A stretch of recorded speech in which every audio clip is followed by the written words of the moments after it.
За бүгдээрээ Даниэл намын цуврал хичээл явж байгаа тийм. Цуврал хичээл биш. Цуврал номлол явж байгаа. Тэгээд 8 дугаар бүлэг дээр бид нэр ирсэн байгаа. 8 дугаар бүлэг бол ер нь адвентист төсөл, ер нь Христ итгэлийн үндсийн одоо үзлийн маш чухал ийм ишлэл гэж үздэг. Яг бүлэг гэж үзэж байна. Та бүхэн маань ингээд яг эхнээс нь ингээд нойрмоглохгүй сонсох юм бол ойлгох. Донд нь ингээд өөр юм ичих юм бол ойлгох байх. Хаана нэг халдар царайт гэх кино үзэж байхад бид ингээд халдар царайт гэдэг кино үзчихсэн хүмүүс гараад ирсэн. Бүр ингээд тий үг үсэг бүрийг алдахгүй тулд тий Улаанбаатар хот тэр чигээр хов болсон байдаг шүү тийм ээ. Тий тэр шиг дунд нь ингээд нэг анги алхасчаар бид сая юу болцсон бэ гэж хин нэг нэрээ яриулах гэдэг.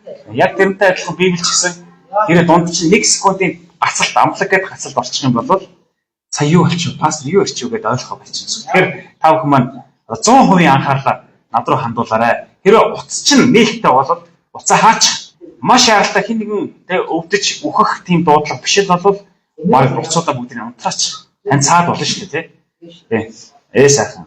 Уцуудаа унтраагаад манайхан гоё доо гоё. За Даниэл 8 дугаар бүлгийг бүгдээрээ хамтдаа нэг уншчихоо. Та бүхэн гаргасан. Бүгд ерөөсөө 8 дугаар бүлэг. Тэр чигээр унших юм байна. За бүгдээрээ гаргасан бол би та бүхэн уншиж өгье. За та бүхэн дагуулаад хараарай. Белшазар хааны ноёрхлын 3 дахь жилд анхны үзэгдлээс хойш Даниэл надад дахин нэг үзэгдвэ гэж тийм. Ингээд 2 дахь үзэгдэл Даниэлд үзэгдэжээ. Би үзэгдлийг үзэж байхдаа Илам аймгийн Сууса цайзад байсан юм аа. Би өөр үзэгдэл дотор улай голын эрэгт байваа. За өөрөө би хаана байсан гэж тийм. Сууса цайзад байсан. Үзэгдэл дундаа хаана очсон гэж. Улай гэдэг голын эрэг дээр байсан гэж хэлж байна. Тэгсэн чи харсан чинь би нүдээ дэвшлүүлэн харахад голын эрэг дээр 2 ивэртэй хуц зогсож байваа гэсэн. Хуц гэдэг чи юу юм?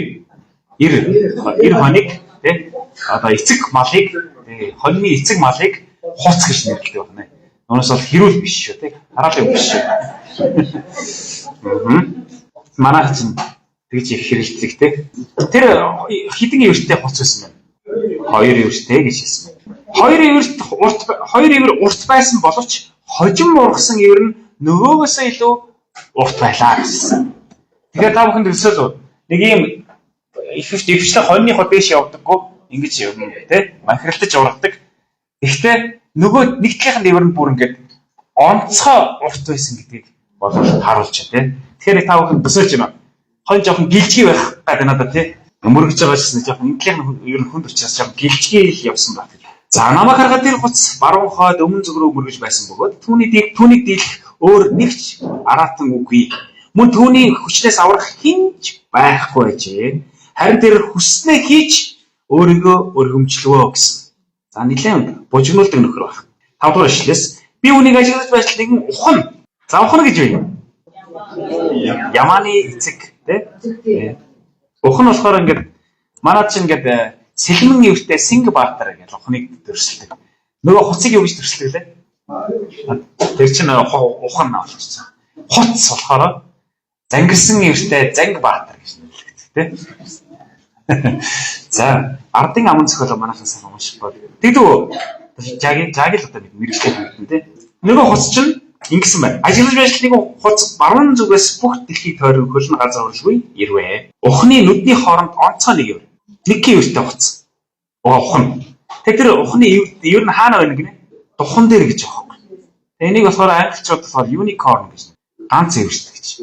Тэгээд уул морь байдаг шүү дээ unicorn гэж. Гэтэл энэ болохоор ухан болж таарч. Та бүхэн духан дээр нэг ивэртэй ухныг төсөөлөд сууж байгаарай. За цаашаа уншъя. Голын эрэг дээр зогсож байхад нь миний харсан 2 ивэртэй хуц руу тэрээр ойртож хүчтэй уур хилэнгээр түн рүү дайрваа. Тэрээр өнөөх хуцанд ойртож ирэхийг би харсан. Ухан дүнд хилгэнсэн байлаа.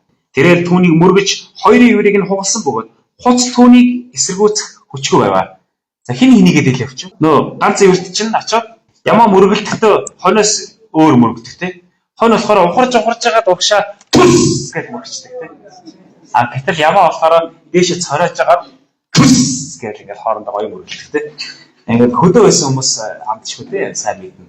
Яаж мөргөлтийг онцлог заримдаа нөгөө хуц маань дээшээ цоройж явах хооронд нь ухан ирээд хэцүү мөрөгч юм тохиолдох байна тий. Хөхтэй удаад их гарна шүү дээ. За гэтэл одоо энэ Даниэлийн үзэгдэл дотор хоёр ивэртэй хуцыг нэг ивэртэй ухан мөргөж тий хоёр ивэрийн хуг мөргсөн талаар гарч байна гэсэн.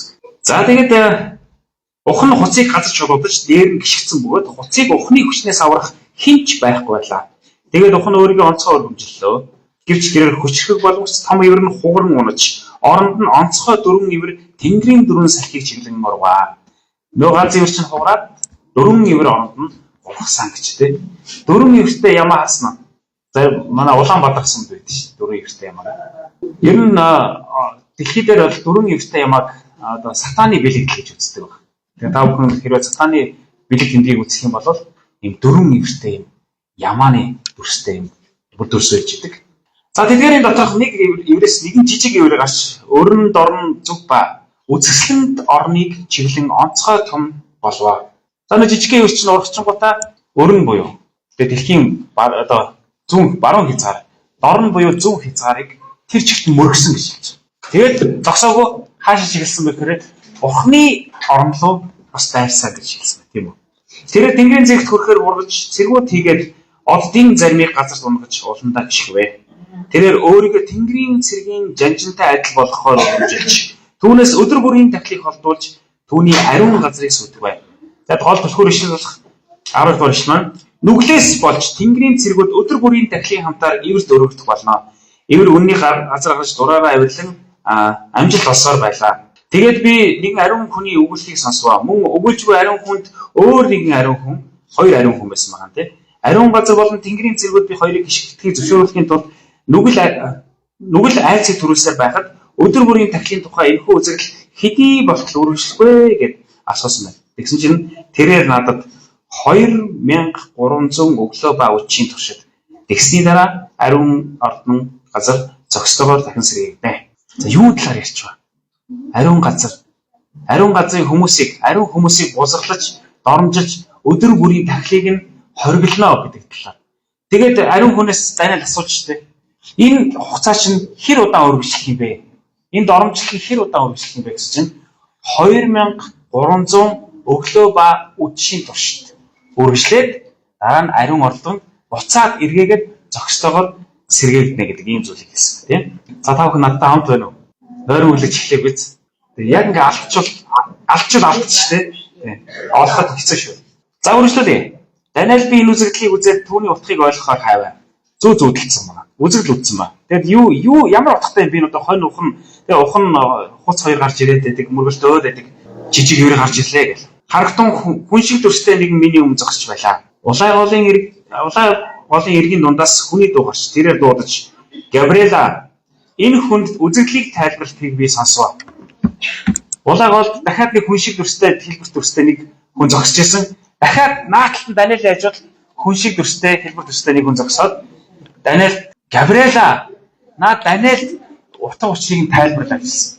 Тэгэхээр Габриэл гэдэг тэнгэрлэгчийн талаар энэ чи гарч ирж байна тийм. Габриэл бол ер нь дэлхийг хариуцсан юм мэдээ түгээгч тэнгэрлэгч байсан. Тэнгэрлэгч нарт одоо маш олон төрлийн юм тэнгэрлэгч байгаа. Бид нар зөндөл херувууд гэлтэй одоо серабууд гэл серафим гэл одоо энэ Габриэл болохоор мессенжер буюу энэ дэлхийд мэдээ түгээдэг ийм тэнгэрлэгч байсан. Тэгэхээр бид нар Матай номыг унших юм бол Габриэл бас үзэгддэг тийм. Хинт үзэгдэг вүлээ? Йосефт үзэгдэг.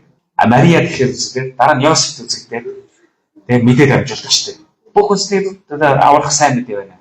За тэр Габриэл одоо тайлбарлах хэрэгэлж. Тэгээд тэр миний зогсож байсан газар төхөж ирсэнд би айж нүүрээрээ газар унаа.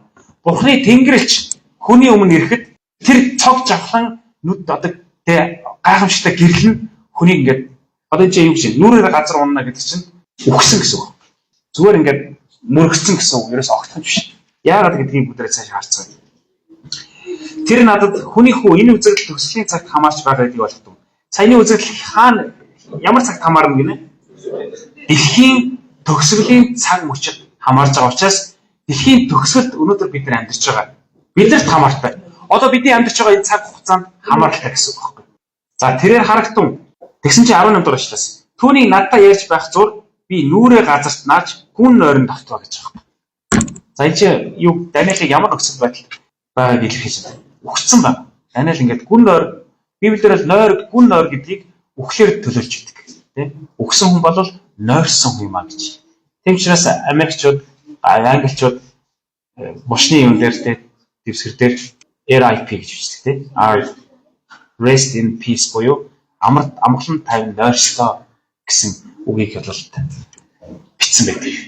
Тэгэхээр Даниэл Тэнгэрлэгчийг харангуйтаа за Бурхныг харах юм бол баларх гэж. Түүний тэ дөнгөж одоо зарлагыг хараад ухаан алдаж унсан гэж байна. Тэр ухаан алт нь үхэл байсан. Тэгээд тэр надад гараа хүргээд намайг цэг шулуун босгосон гэж Даниэл хэлсэн мэ тий. Бид нар яагаад Бурхныг харддаггүй юм бэ? Та бүхэн ингээд заримдаа асуудаг багтаа. Бурхан яагаад биднэрт харагддаггүй юм болов? Шууд ингээд гар хурж ирэл ой болохгүй шүү цаамаа чи наач чи тэр замаар явах юм бол чамд гайхамшиг тохиолдох юм байна. Тэ? Чи энд хөрөнгө оруулах юм бол чи мөнгө төгрөгөө алдах юм байна гэж шууд хэлчихгүй. Заваага заавал тэр замаар явсан чи очиод ингээд тэ машин тооч мөргөлдөөл эсвэл дансдах мөнгө алдаалч гэдэг юм тэ. Манай гай зовлон тохиолдол. Уул Бурхан гарч ирээ шууд хэлсэн бол амрах байсан шүү дээ гэж бодогдохгүй байдгүй та. Бурхан гарч ирвэл яах нь вэ? Бид нар юм тэ аян зам гарах. Юм бооцоо мөрөө тавих. Юм амьдрах. Шууд Бурханыг оршихуйг харахтаа бид нар гэмт нүгэлтэй учраас шууд тэр дараа өгөх юм байна. Тийм учраас Бурхан шууд гарч ирдэг байна. Тэгээд дандаа элч нараа явуулдаг байна. Элч нар нь заримдаа Тэнгэрлэгч байж болно, эсвэл түүний хүмүүс байж болно. Бурхан өөрсдийнхөө хүмүүсийг хин нэгэнд анхааруулга болгож, мэдээ болгож явуулдаг. Таныг ч гэсэн ашиглана. Та ашиглахад бэлэн үү? Амен. Тэрээр харагтун хилэнгийн сүүлчийн цагт юу болохыг би чамд мэдэгдэх гэж байна. Энэ дэлхийн төгсгөлд юу болох гэж байгааг би мэдэгдэх гэж. Учир нь энд үзэгдэл төгсгөлийн цагт тогтоогдсон цагт хамаарч байна. Чиний үдсэн хоёр ивэртэй хуц бол Медэ болон Персийн хаадыг төлөөж байна. Үс ихтэй ух нь бол Грекийн хаанчлыг төлөөж байгаа бөгөөд нүднийх нь хоорондох том ивэр бол түүний анхны хаан болвоо. Хугарсан ивэр болон оронд нь ургасан дөрвөн ивэр бол тэр үндэстнээс боссон боловч анхных шиг хүчтэй байгаагүй. Дөрвөн хаанчлыг төлөөлж байна. Эдгээр энэ хоёрын төгсгөл үед нүгэлтнүүд илүү харгас болох үед ичхүүргүй нууц явуулахад гарамгаа нэгэн хаан гарч ирнэ. Тэр өөрийнхөө хүчээр бас агуу хүчтэй болно. Тэр хаан хэний хүчийг авах юм болоо? Яг үнэ. Сатаны хүчийг аваад Бурхны хүмүүс рүү дайрах юм шиг тийм. Агуу хүчтэй болгоц. За тэгээд тэр асар их хэмжээгээр эвдэж амжилт олно, дураараа дургиж дунд чимгөрөж ирэх болно. Тэрээр хүчтүүдийг болон ариун хүмүүсийг сөнөн. Хэнийг сөнөн гэж? Ариун хүмүүсийг сөнөн. Зүгээр нэг хүмүүсийг сөнөөчгүй. Эдгээр Бурхны хүмүүсийг сөнөн гэж. Тэрээр хэрсэн ухаанаараа хурам ихтэй хөгжүүлэхэд нөлөөлнө. Уул хэрсэн сайхан ухаантай. Гэхдээ тэр ухаанаа мэрэгэн оюун ухаанаа буруу зүйлд ашигладаг. Тийм хүн байдаг те. Энэ бол нэгстэй айгүй дажгүй ухаалаг те. Айгүй толгойтой хүн байгаа шүү дээ. Дааж архин барцсан. Тэ? Нэг тийм хүмүүс байдаг шүү дээ. Айгүй толгойтой мөртнөөс. Толгойгоо буруу зүйлд ашигладаг. Тэрээр зүрх сэтгэлдээ бардамнаж амар тайван байхад нь олон хүнийг сүйтгэх болно. Зүрх сэтгэлдээ бардамнах хүн гэдэг бол аимшигтай гэж байна. Хинч дийлэхгүй. Зүрх сэтгэлдээ бардам хүн. Би бүхнийг чадна, бүхнийг мэднэ. Хинч тусламж надад хэрэггүй. Дөрөв мөчмөн тэс одоо ажиллагаатай буйд би бол бүгдийг хий гэж хэлдэг. Амар тайван байхад нь олон хүнийг сүйтгэх болно. Тэрээр бүр жоннгуудын жонг хүртэл эсэргүүцэн босох боловч хүний гарын оролцоо өгөр сүнэх болно. Хүний гарын оролцоо өгөр сүнэх болно. Тэр хаанчлал. Тэгэхээр хэний тухай ярьж байна гэдэг юм бид нар. Дээр үгүйсэн өглөө ба өчийн тухай үзэгдэл бол үний юм аа. Харин энэ үзэгдлийг нууцлан хадгалаа. Учир нь энэ нь ирээдүйд их олон хоногт хамаарна гэвэ. Дараа нь Даниэл би эцэж хэдэн өдөр өвдлөө. Тэгээд дахин босож хааны албыг хайсан юм. Гэж би үзэгдлийн талаар их гайхсан бөгөөд түүний учрыг тайлбарлах хинч байгаагүй юм аа гэж хэлээд 8 дугаар бүлэг төгсөж. Үзэгдэл үзснийхаа дараа хэдэн өдөр өвдсөн гэж байна. Олон өдөр өвдсөн. Нөхцөн үхэхэд амилсан юм чинь аргагүй шүү дээ. Тэгээд бүр эцэж ядраад нэлээ хааны албанаас нэг хэсэгтэй эмчийн цавраар ингэж акт эмнэлгийн магадлал авсан ба шүү дээ. Тэгээд амарсан байна. За эндээс бид нэр 2300 өглөө ба үүдш. Тэгэд олон зүйлсийг бүгдээрээ хамтдаа судлах болно гэж. За Даниэл номын 8:14. Тэгтэл тэр надад 2300 өглөө ба үүдш өнгөрсний дараа ариун газар цэвэрлэгдэх болно. Би энэ номлолоо ариун газар цэвэрлэгдэх цаг гэж нэрлсэн. Цэвэрлэгдэх. Ямар юмыг цэвэрлэдэг юм бэ? Бохирдсан зүйлийг цэвэрлэдэг те. Түүнээс цэвэр байгаа зүйлийг цэвэрлэх үү? Цэвэрлдэггүй те. Манай сумч гэсэн одоо эвдэрсэн, хагарсан, хэмхэрсэн зүйлээ засаж эхэлж байгаа. Тэгвэл бид нарт сүнслэг сум суулана буюу өөрсдийн дотор байгаа энэ зүрх сэтгэлээ засах цаг ихэлсэн үү гэдгийг бас нэг өөрсдөө нэг өнгөж харцгаая гэж уриалмаар байна. За 2300 гэдэг бол ерөөсөө Библиэс хамгийн урт ийм зөвнөлийн цаг хугацаа 2300 өглөө ба өдөш гэж. Тэгэхээр энэ бол Бурхны шүүлтийн үйл ажиллагаа буюу эцсийн цаг мөчид юу болох талаарх ийм зөвнөлөө гэдгийг та бүхэн маань ойлгох хэрэгтэй. Библи 2300 өглөө ба өдөш гэдгийг 2001 өдрийг нэг жил гэж авч үздэг байна. Тэгэхээр 2300 жилийн туршид энэ ариун ордон буцралдах юм а гэдгийг Библи биднэрт хэлж байгаа. Яаж буцралдах вэ? Ариун ордон гэж юу юм? Яаж буцралдах юм? Тэр хүмүүс нь яах юм гэдэг ийм асуултууд бас биднэрт гарч урууж байгаа юм тийм. Хелен Вайт агуу тэмцэл болон үе үеийн ном дээр нэг ийм зүйлийг хэлсэн байна. Бурхны ариун газар цэвэрлэгдэх нь хүний зүрх сэтгэлийг цэвэрлэхийн ийм зүйрлэл байдаг юм а гэж хэлж байна. Таны зүрх сэтгэл ийм эмх замбраатай гоё. Таны итгэл бишрэл чинь одоо яг гоё ийм дараалалтай, эмх замбраатай ингээд хүн ороход нэг тийм санаа зовх зүйлгүй нэг гэр орон байдаг шүү дээ. Хизээ шамаагүй ингээд зочид орж ирэхэд цэвэр цэмцгэр гэр орон байдаг тийм. Заримдаа бид нэг дэлбэрсэн сууж байдаг шүү дээ гэр маань. Хүн яа байж байгаараа гэлтэй хүний гадаа ингээд зогсож очилтыг ороостой 5 минутын дараас ялцуулаа хийчих гэлдэг нэг тийм үе байдаг тийм. Заримдаа бидний итгэл өмчлэг тийм шиг. Эмх замбраагүй. Зах замбраа наалдчихсан тийм.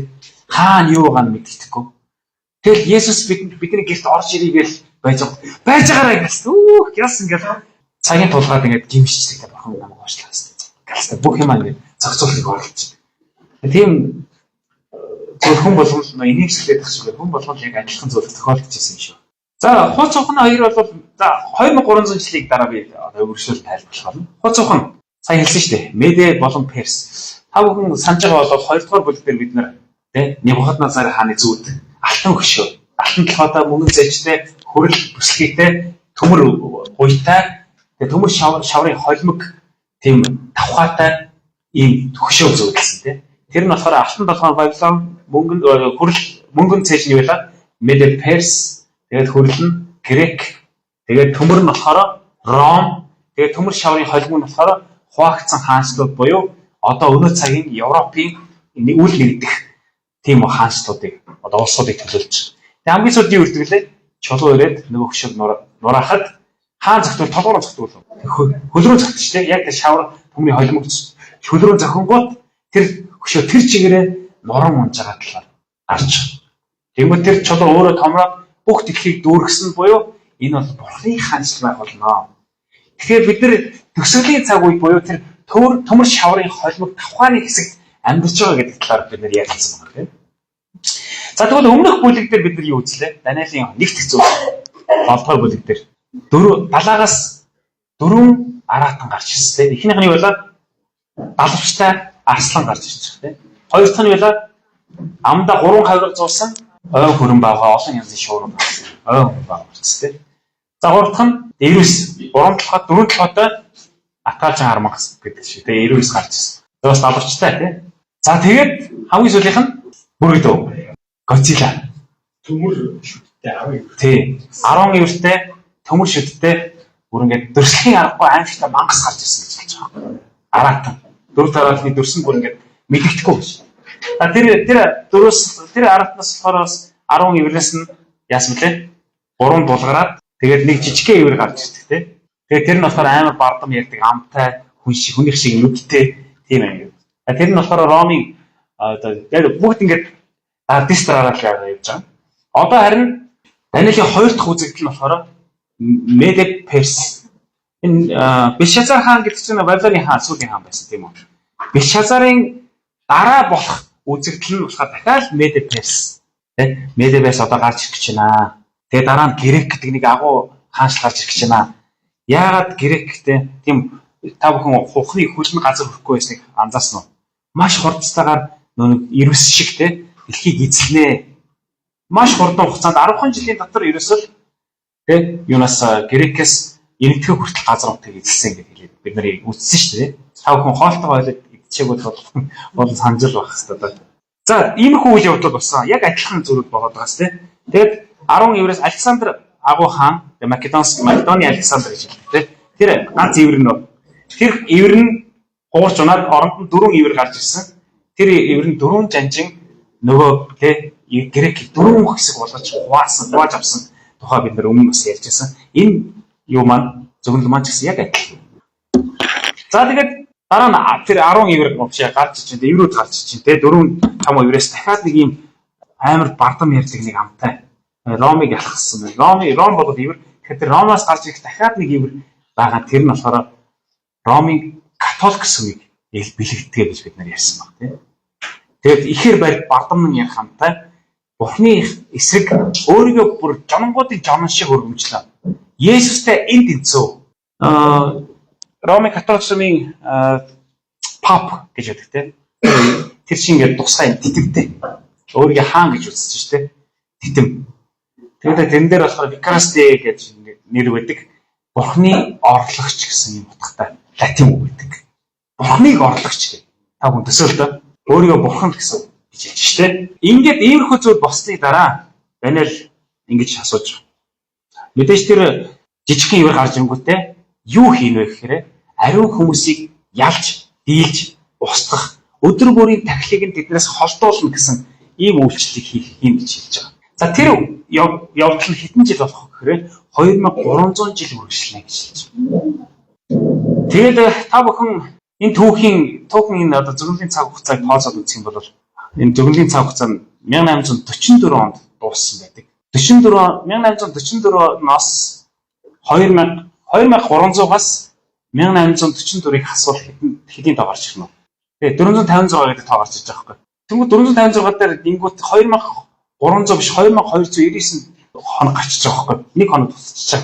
Тэнгүүд энэ нэг хоног хаашаа тутчихваа гэдэг ингээд харангууд юун дээр юу байдаг юм байна л да. Тэг он гэж байдаг юм байна л да. Манай эртний өмнөх манай эртний гэж он хоёр шилжихтэй. Нэг оноос нэг он руу шилждэг. Донд нь тэг он гэж байхгүй учраас манай эртний өмнөх нэг он нэмэх нь манай эртний нэг он гэж гарч ирэнгүүтээ нэг он нэмэгдчих юм. Тэгжиж 2300 жил бүрэн өөрлөлтөг баг.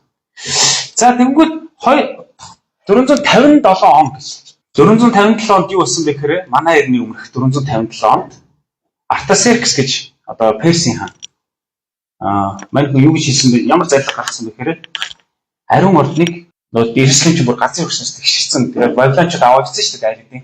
Тэнгүүд Артасеркс гэж хаан болов та бүхэн Езра 7 дугаар бүлгийн 11-ээс 26-г унших юм бол зарлиг гаргачих. За энэ еврейчүүдийн мөргөж хүндэлдэг Бурхных нь ариун өргөг дахин сэргээе.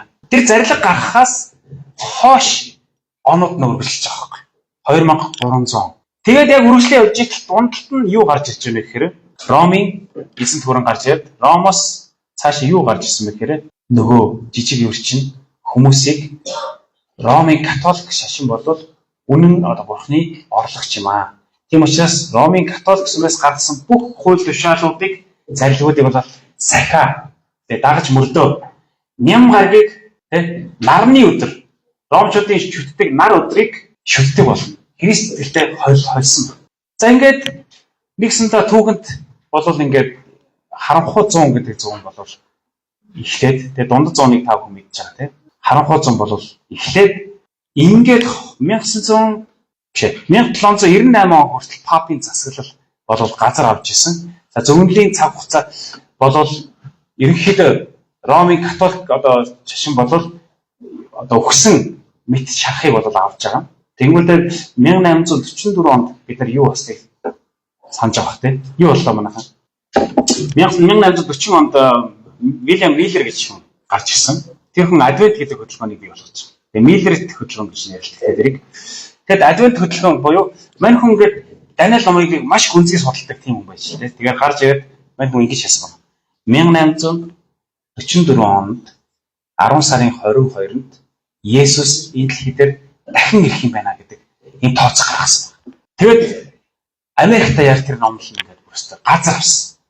Хүн болгон итгэсэн. Хүн болгон Есүс удахгүй ирэх гэж байна. Тэгэхээр 1844 оны 10 сарын 22-ыг хүлээхдээ бүх эд хөрөнгөө тэг зараад тэг баярын мэдээ түгэж эхэлсэн.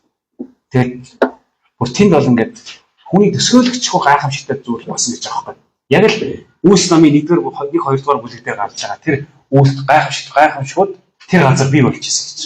Тэгээд яг тэр өдөр хүлээсэн Есүс ирсэн болов ирээгүй те. Ирсэн бол өнөөдөр бид нэгээ сууж авах шүү дээ. Ирсэн бол та бид ч байх болов юу? Байхгүй байхаас юм шүү дээ. Биднийг бас хүлээгээд бас бурхан цаг хугацаа жоохон хүлээг яасан биш, хойшлуулсан биш дээ. Тэ. Тэгээд юу болж байгаа гэхээр 1844 оны 10 сарын 22-нд бүгд тэр толгой дээр гараад хүлээгээд дэш хараа байжсан. Юу ч болоогүй. Тэрийг болохоор Христлийн одоо түүхэнд агуу их уналт гэж нэрлэдэг. Тэгээ маш олон хүмүүс худлаа юм байна. Тэгээ Христтгэл бол худлаа юм байна гэж зэтэл гутрал ороод оногоо орж байгаа шүү дээ. Хамаг юм зарцсан тэгээ хүмүүсэндээ бити яахад тийм худлаа юм итгэх гээд байгаа юм ингээд хэлсэн л баг хамаатан цавна. Гэтэл тэр үнэ гэж авсараад Уильям Миллер гэдэг хүний тэр үгийг сонсож дагаж явж байгаад байхгүй. Бүгдээрээ их уналтанд орсон. Тэгээд тэнцэнээс үлдсэн хэсэг итгэгч нар байна. Тэгээд 4 жилийн дараа 1848 онд тэр хэсэг хүмүүс цуглаад энэ юу юу болчих гэдэг сайхан судлаад нэлээд судалсан байна. Тэгээд хамтдаа хэдэн жил судалсан. 48 оноос 63 он хүртэл судалгаа хийсэн. Тэгээд судалгаа хийгээд 1863 онд 7 дахь өдрийн адвентист сүм албан ёсоор бүртгэгдсэн байдаг. Одоо бидний судалж байсан шүү дээ, тийм 1863 онд. Тэгэхээр тэрийн хооронд хэдэн жил яасан судалгаа хийсэн байна. Тэр үйл явдал бол 2300 өглөөгөө үжиж дуусах тэр өдөр бол Есүсийн дахин ирэх өдөр биш байжээ.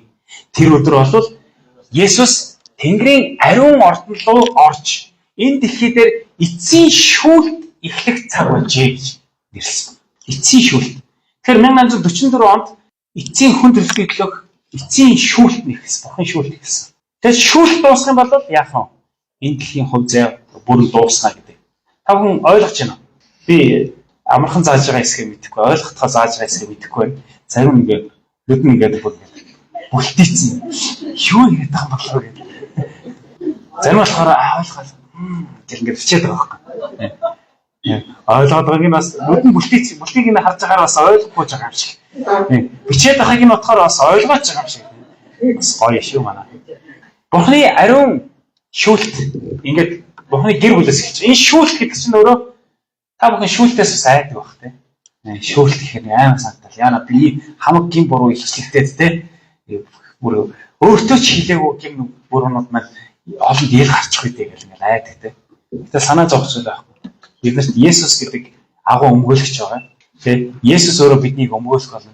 Бидний бузар булаа бүх гимнүглийг Есүс загалмаа дээр авч цовдлогдсон учраас бид нар шүүхийн өмнө нүүр бардам зогсож байна.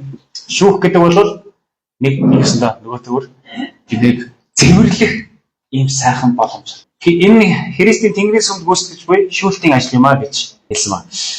1844 оноос хойш Христ ариун газрын доторх ариун ордонд орж хүмүүсийн нүглийг шалган арилгах шүүлтийн ажлыг эхэлсэн юм а гэж агуу тамирчин номдэр хэлсэн ба.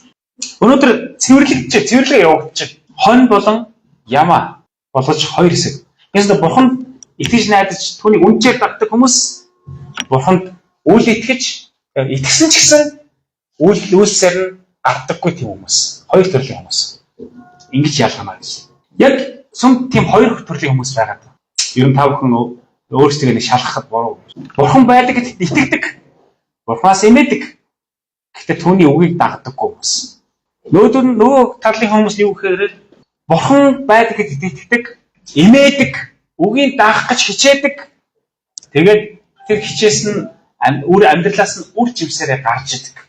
За өнөөдөр нэг хүн тусалчихсан. Ингээд тэ бурхан намайг тусалчаасаа гэж ингэж өгсөж яах шиг байна. Би ер нь тусалчий да.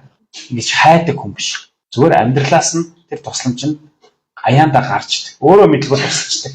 Тийм хүмүүс гэж. Амьдралын хэв маяг болсон хүмүүс. Тэгэхээр энэ чи өнөөдөр тэнгэрт шүүлт явагдаж байна. Газар дээр ч гэсэн Бурхны ариун хүмүүс шүүлтэнд бэлдэх цаг юм а гэж. Өөрсдөө цэвэрлэх цаг. Даниэл номын 8 дугаар бүлэг биднэрт сүм цулаан тэнгэрлэг орныг цэвэрлэхээс гадна бидний өөрсдийн сүнслэг орон зайг бас цэвэрлэх мэдээг өгч.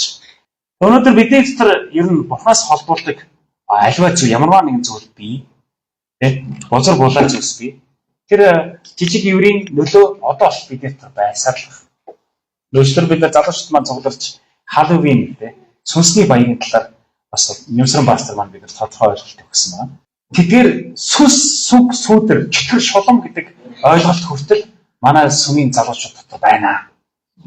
Тэдэртэй адилхан болж нүрээ хуурахыг хүсдэг хүмүүс ч гэсэн бас байсаар. Тэгээ бити хар бити бүр тэрнээс холуур бай гэдгийг бас бид нарт заасан тийм.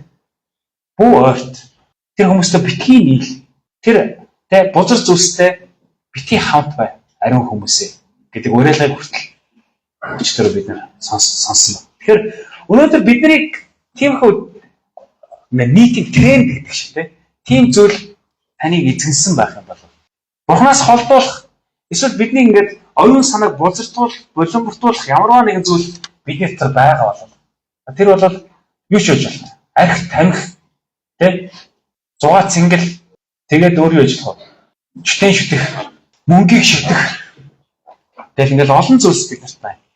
Иймэрхүү зүйлсээс өнөөдөр бид нар өөрсдөө цэвэрлэх цаг болчихжээ гэж. Тэнгэрийн ариун газар цэвэрлэхтийн хамт газар дээр итгэгчдийн зүрхч ариусгах ёстой гэж агуу тэмцэл ном дээр бичсэн байна. Бид нар бодохгүй Тэнгэрлээ явна. Тэнгэрийн тэр гайхамшигтай орон руу явах болно. Энэ явна гэдэгтээ итгэлтэй байвал амен гэдэг чанга тоглож. Амен. Амен. Би явна гэдэгтээ итгэлтэй байна. Энд ч сууж байгаа хүн бүрийг явна гэдэгт очинд хамт явна гэдэгт итгэлтэй байна. Гар гараасаа ингээ барилцаад тэр хөөх цагт ямар гайхамшигтай өдөр байх вэ? Есүсийн царайг хараад бүх зовлонгоо мартаад түүнийг тэрвэрх тэр цаг мөч ямар гайхамшигтай болоо. Гэтэл бид нар нэг энэ зан чанар чинь энэ дэлхий дээр суурилсан зан чанар маань мөнхийн улс руу бас цуг явах юм байна л да. Тэгээд энэ чинь болохоор шунхайрагчд, сагсуурагчд, архичд, тамхичд, авилгалчд, хээл хавгуулчд, хулгай хийдэг, худлаа ярьдаг хүмүүс орох боломжгүй гэж хэлсэн. Бид нар өнөөдөр тэр зүйлсийг хийсээр л байх юм бол тэр муу зуршлаа хайж өөрийгөө цэвэр цэмцгэр байлгаж чадахгүй юм бол бид нар Есүсийн царайг харж чадахгүй хүрнэ гэж. Одоо та бүхнийг уриалж байна. Өнөөдрөөс эхэлж их цэвэрлэгээ хийцгээе. Өөрсдөөсөө эхэлцгээе. Бидний дотор байгаа бузар булаа бүх зүйлийг хайцгаая. Биднийг Бурханаас холбоолж болох үс тийм зүйлсийг бүгдээрээ өөрсдөөсөө зайлуулцгаая. Тэгэхээр дүгнэлтээ би та бүхэнд хэлье. Христ одоо бидний төлөө Тэнгэрийн улсад зуушлан залбирсаар, зуушлал хийсээр байна. Тэр гарч ирэх цаг болж гарч ирэх тэр агшинд энэ дэлхийд төгсгөл ирж бид нар Есүсийн дахин ирэлтийн үед тийм ээ. Одоо дээшээ тэнгэр төрөгдөж тэр гайхамшигтай цаг үеийг бид нар нүдэрээ харах болно. Тэр бидний өмгөөлөгч бөгөөд зуучлагч, бидний ариусгагч учраас зөвхөн түүнд найдаж түүний гараас тас зурцгаая. Энэ зуурсан гараа хизээш битгий тавиарай. Бүгдээ зуурсаар л болцгоё. Даниэл 8 дугаар бүлэг биднэрт Бурхан бол зөвхөн орчлын ертөнцийг бүтээгээ зогсоогүй, ингээ хайчаагүй. Одоо ч гэсэн бидний төлөө анхаарал тавин ажилласаар байна гэдгийг харуулж байгаа нэг тод жишээ. Тэр эцсийн өдрүүдэд энэ зөвөнд бий болно гэсэн. Тэгвэл тэр эцсийн өдрүүдэд амьдарч байгаа хүн болгон өнөөдөр зүрх сэтгэлээ ариусгах цаг болжээ. Бурхан руу эргэх цаг болжээ гэдгийг Библи бидэнд өнөөдөр сануулж байна. Илчилт 22:11 дээр ингэсэн байна. Хэн ариунаараа байна, тэр хүн ариунаараа л байг гэсэн үгийг хэлсэн. Хэн бузар булааг хийсээр л байна, тэр бузар булаагаа үлцээр л байна гэсэн зүйлийг бас хэлсэн. Эзэн Бурхны нэрээр та бүхэн ариусгах болтугай. Эзэн Бурхны нэрээр та бүхэн босгох болтугай. Учир нь энэ л зүйлсийн төлөө Есүс амиа зориулсан. Таны төлөө, миний төлөө. Танд амиа өгөхийн төлөө, надад амиа өгөхийн төлөө эзэн Бурхан бидний төлөө зориулсан шүү. Энийг бүгдээрээ санацгаая. Хамтдаа толгой удаан залбирцгаая. Үнэн шударгын шүүгч Бурхан эзэн минь, танд талархъя. Бид одоо төсөлийн цаг үед амьдарч байгаагаа ухаарч байна. Таны эрэлт өнөө маргааш хүү болохыг бид хүн ухаарч байна эзэн. Бид хүн өөрсдийнхөө унтаа амьдрал, залхуу байдал, залхсан зүрх сэтгэлээсээ салгаж өөрчлөл шинжилт рүү тэмүүлж өөрсдөө зүрх сэтгэлийг ариусгахад ариун сүнс минь та бидэнд туслаач. Бид бүхэн Есүс Христийн дахин ирэлтэд бэлэн байхад туслаач. Итгэлээрээ сэргэг байхад туслаач. Бас бусдыг ч гэсэн босгон байгуулж энэ итгэл рүү, энэ аврал руу дуудахад та биднийг ашиглаач гэж залбирч. Бид бүхэн зөвхөн амиа бодож өөрсдөө аврагдаас өсөхгүй байна. Эзэн бурхан минь харин бидний эргэн тойронд байгаа хайртай хүмүүс, гэр бүл, найз нөхөд, ажлын хамт олон бидний хийх ёстой, хүрэх ёстой олон хүмүүс байна эзэн. Тэр хүмүүс рүү зоригтойгоор хүрч тэгвэл бид таны талаар ярихад тэр үед эзэн бурхан минь юу ярих вэ? Юу хийх вэ? гэдгийг бүгдийг та биднэрт мэдүүлж өгөөч эзэн. Бас урам зориг өгөөч, ухаарлыг хайлаач. Бид бүхэн сүмээ цэвэрлэх шиг бид бүхэн бас өөрсдийнхөө ариун сүнсний сүм дугуйлах бие махбодоо сэтгэл санаагаа шигсэн цэвэрлэхэд туслаач. Эзэн бурхан минь бузар зуршлаасаа салбар туслаач. Таны хүч хэрэгтэй. Бид нар өөрсдөө чадахгүй эзэн. Та бидэнд туслаач. Таны тусламж хэрэгтэй байна эзэн. Ахын дүүс нар маань өөрсдийнхөө өөдгүй үгээгүй занг хайж өгөөмөр зангаар солиход туслаач. Эзэн бурхан минь өөрчлөгдсөн, шийдлэгдсэн хүмүүс болж энэ дэлхий дээр таны дивааш шиг бүтээхэд туслаач. Эзэн бурхан минь та туслаач. Есүсийн нэрээр залбирлаа.